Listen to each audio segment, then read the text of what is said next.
Namaskaram. Hello and welcome hardworking aspirants. Today's class is very important because we are going to discuss about the political associations and the feeling of modern nationalism before the formation of Indian National Congress. What were the scenarios? What was exactly happened that created some sort of seed for the Indian nationalism to take place. We are going to talk about it. So let's get started with it and let's see all the important points related to it. Okay. So I hope so that I'm properly audible and visible to all of you. Let me just check whether I am or not. It looks like that I am audible and visible. Yes, so now let's get started with this. So, the beginning of modern nationalism, that is what we are talking about, and we are talking about few factors. So, very quickly, we are going to see them. What were the factors? So, first and foremost, the most important factor that we see here is the worldwide uses of the concept of nationalism and right of self-determination. That is what we are seeing over here, that was initiated by the French Revolution. So at that time, there was this French Revolution going on in the world, and that created a sort of air for the Indian nationalists also to think in that very perspective. Now, it was also an offshoot of modernization that was initiated by the British in India. So, if until and unless the Indians would have tasted the modernization or the English education, they would not have come to know about this French Revolution or whatever was going around the world. And next is the strong reaction to the British imperialist policies in India. So there were some British policies that were anti-India at that time. We were not being given the right to use the praise. We were not having the rights of using the other proper things that was very important at that time, and that is why we see that revolt that comes up. So when you see the factors basically here are showing you that the worldwide upsurge of the concept of nationalism helped the Indians also at that time. Okay, now if you see the next point, what is very important here, that is the understanding of contradiction in Indian and the colonial interest. So what was the Indian interest at that time?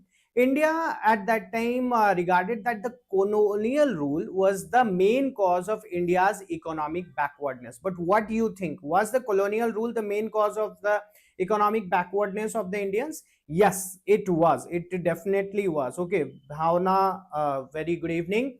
Indians realized their common interest united all sections of society, like the peasants, workers, artisans, intellectuals, and the capitalists. They all came together, and by coming together, they had this common interest. And what was their common interest?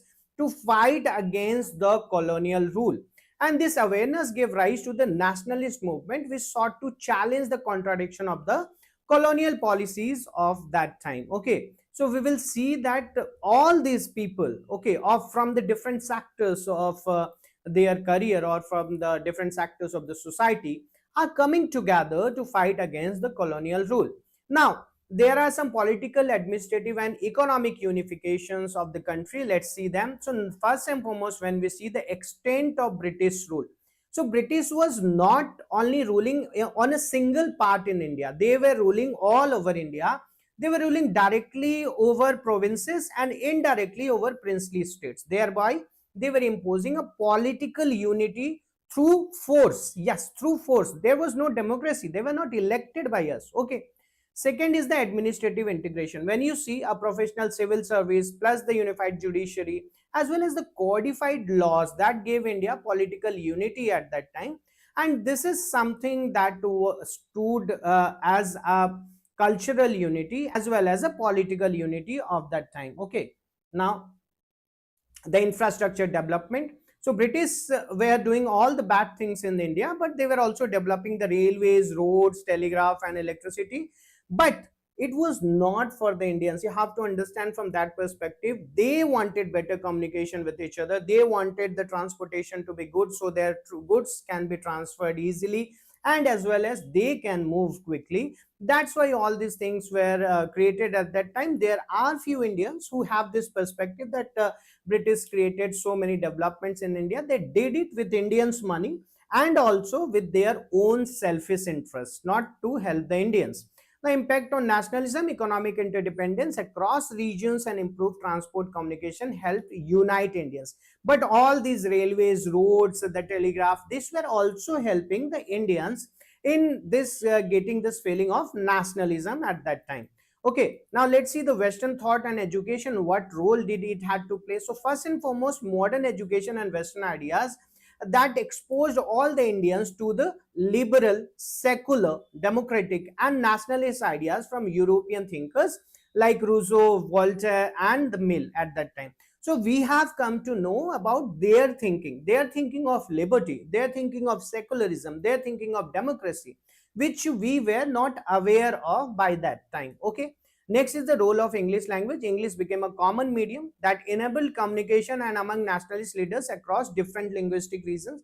So someone from south, someone from north, they both can communicate with each other. And also the ideas of outside India was also coming in English language, so they were able to understand it. Next, the exposure to the Western institution. Educated Indians studying or visiting England observed that the modern democratic institution contrasting them with India's lack of basic rights. So when they are visiting England, they are seeing that everyone is having their right, everyone is having a comfortable life. But when they are comparing it to India, they're saying it's not there. The same very British is present in England also, the same very British rule is in India also, but why are we deprived of that? That's a question mark which was in the mind of every Indian who was visiting England at that time. The destruction of handicraft, now this is something that was against the Britishers again. So they discouraged Indian handicrafts and also promoted the British goods. But what about the modern alternatives for the Indian handicrafts? There was no modern alternative for the Indian handicrafts. So these were few of the reasons that we see that gave the rise for the Indian nationalism. And we are talking about the Indian nationalism before the formation of Indian National Congress. Now there will be the role of press and literature. So the second half of the 19th century witnessed rapid growth of Indian owned English and vernacular newspaper, which despite colonial restriction expanded widely. Now newspapers play a very huge role because it gives you the information. That's something. Secondly, you can raise your voice, you can talk against the policies. You see, still today, if there is a policy of government which is not liked by few individuals, they will write columns in the newspaper. These newspapers not only criticize British policies but also spread modern ideas like democracy, self-government, and civil rights, while fostering unity and political awareness among Indians at that time. And there was also, you see, there was one thing which was done by the Britishers at that time, and that thing was that the Indians used to think that we are very downgraded. We don't have a very good civilization. We are someone who is, so way below the Britishers. But when the historical research happened, when the European and Indian scholars presented a new image of India's past, it also highlighted that we were politically, economically, socially, we had a flourishing trade. We have reached a heritage culture. Like now we know about the Indus Valley civilization. We were such great civilization at that time when these European countries, when this England, they didn't knew about proper sanitization. We were building bricks houses at that time. We were building great bath, great granary. So that is something when we came to know about it, we also had this feeling of self-respect on our own civilization, on our own country. European theories like linking Indo-Aryans with the same ethnic roots as the European gave educated Indian a psychological boost. And this newspaper not only criticized British policies, but also spread modern ideas like democracy, self-government, liberty, and all of them. Now, the progressive character of socio-religious reform movements, if we see, there are three that you should know about. Number one was the rise of middle-class intelligentsia. Number two was the impact of contemporary movements in the world. And number three was the reactionary policies and the racial arrogance and the rulers. Let's see one by one what is that. So the first and foremost, rise of middle class intelligentsia. What it is? British administrative and economic changes led to the rise of new educated urban middle class, which shared common ideas, which had common values and a sense of unity despite diverse backgrounds. So this dynamic minority, closely linked with the ruling class, emerged as a prominent force at that time. Next, impact of contemporary movements in the world. So the rise of the new nations in South America and the national liberation movement in Greece, Italy, and Ireland inspired and influenced Indian nationalists at that time. And next, when we see the reactionary policies and the racial arrogance of the rulers, the British propagated racial superiority through discrimination and segregation, while Lytton's reactionary measures like the ICS age reduction, the Delhi Darbar during famine, the Vernacular Press Act, and the Arms Act sparked strong opposition in India. The Ilbert Bill in 1883, which aimed at removing judicial race-based disqualification, faced fierce resistance. And this is something, this all the British policies, these are the reactionary policies which made the Indians think again about the Britishers in a very different way. Although the bill was weakened, the nationalist leaders learned valuable lessons in organized political agitation. This is the Delhi Darbar of that time, while India was going through famines, and we see that lakhs of people died in that famine. There was this Delhi Darbar organized, and all of its expenses was borne by whom? It was borne by the Indians at that time. Now, was it justified to have a Delhi Darbar, call the king and queen of England coming in India while the Indians are dying of scarcity of food? Was it justified? No, it was not. And that was a question which every Indian was asking to themselves at that time.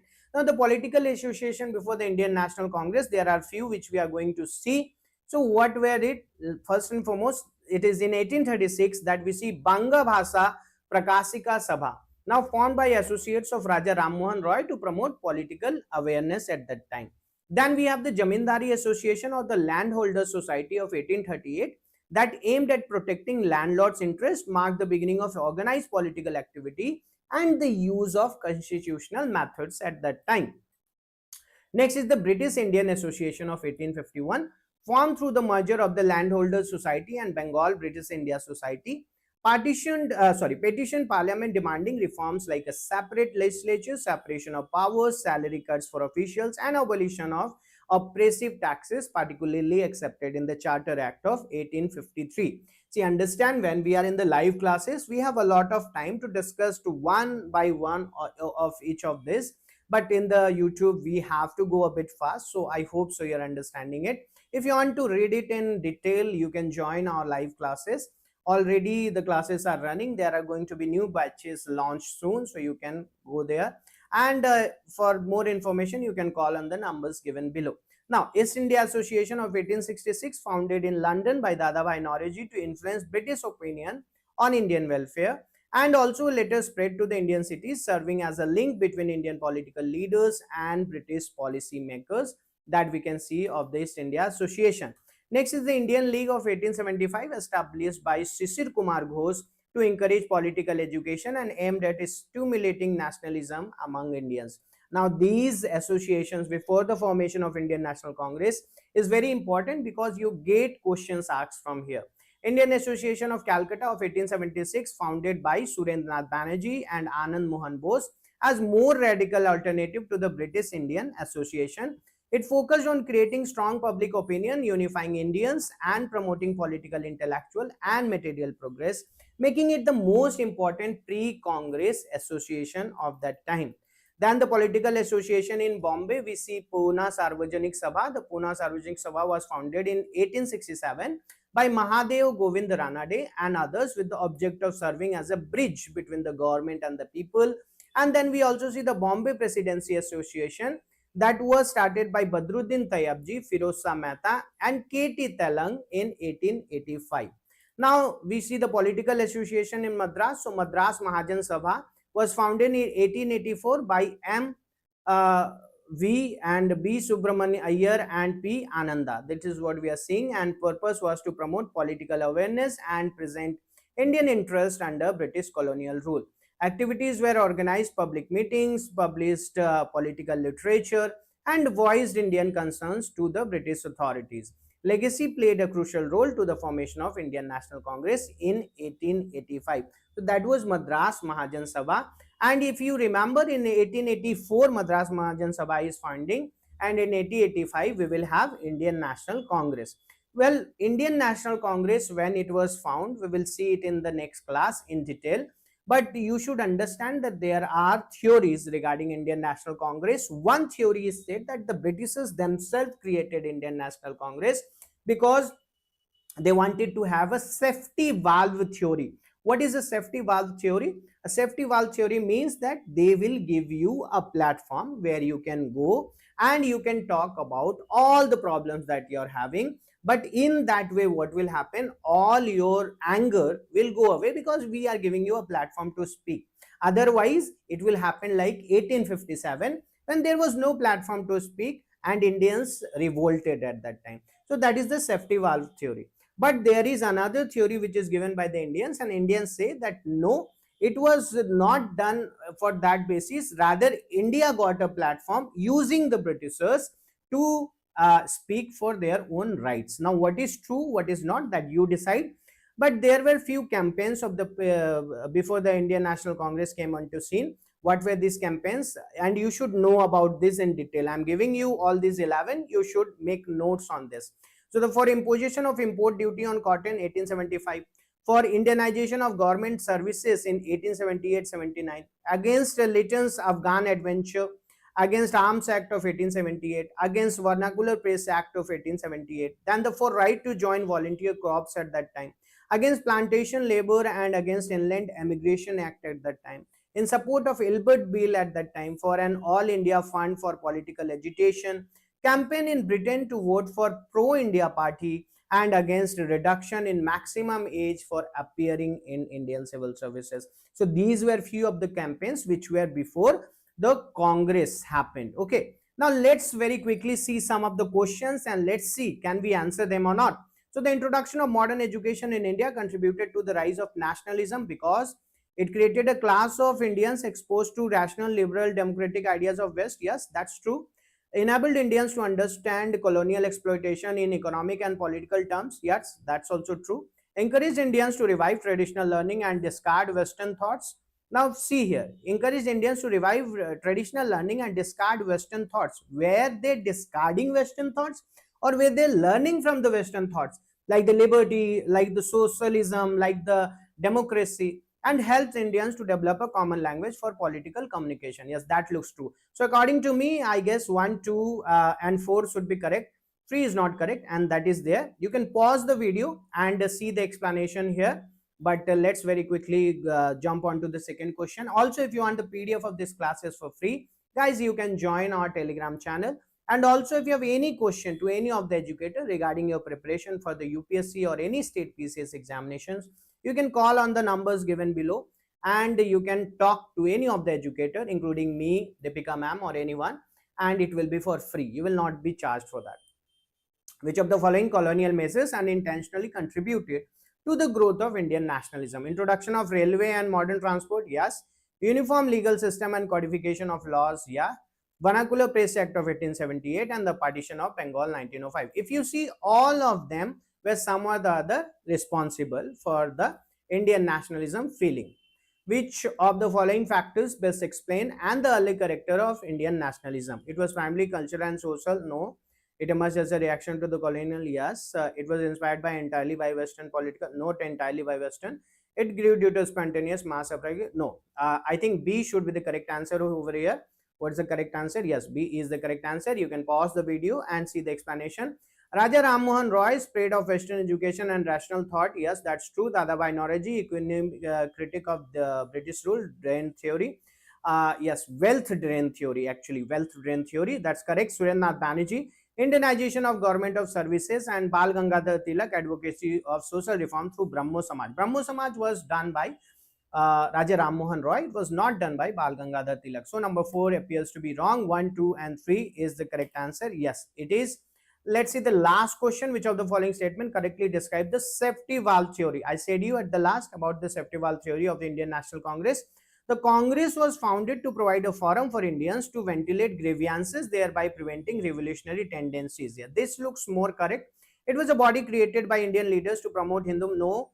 The Congress aimed to safeguard economic interests of British industries in India? No. It was established as a radical nationalist platform against? No.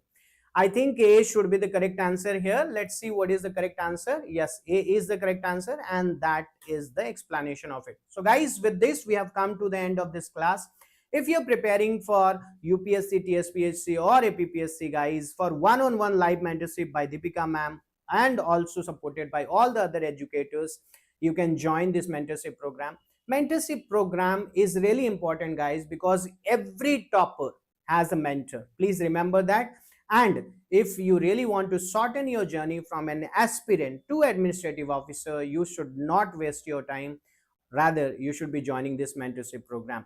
So you can call on the numbers given below. And also, if you like this class, please like and subscribe so that we meet again. Keep working hard. Today or tomorrow, you will be successful.